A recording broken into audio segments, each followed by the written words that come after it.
Gastornis is an extinct genus of large flightless birds that lived during the late Paleocene and Eocene epochs of the Cenozoic era.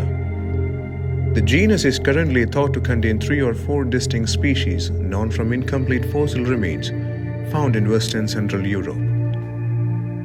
Gastornis lived in North America, China, England, Belgium, France, and Germany during the Paleocene to Eocene epoch from 56 to 45 million years ago. The apex predator of its time, it shared its environment with creatures such as Propalotherium, Leptictidium, and Ambulocetus.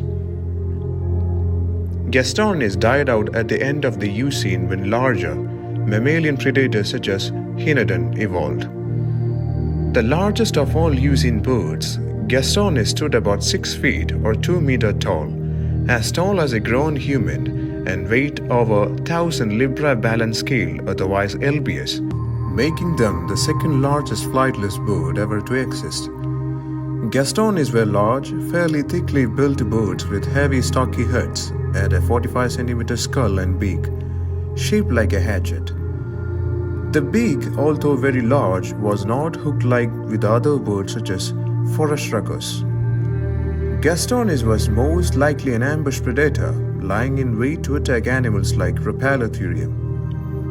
This was because it was not very agile.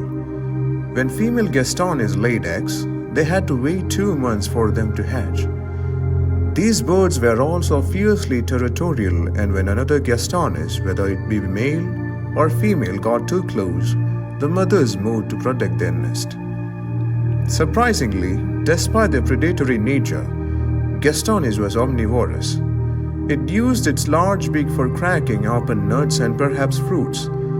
Since the great extinction of the dinosaurs, birds like Gastornis had been a success like all mammals, but what was more, they grew large enough so to take over the role of the predatory dinosaurs, from as small as the lethal Velociraptor to as giant as even the terrifying Tyrannosaurus.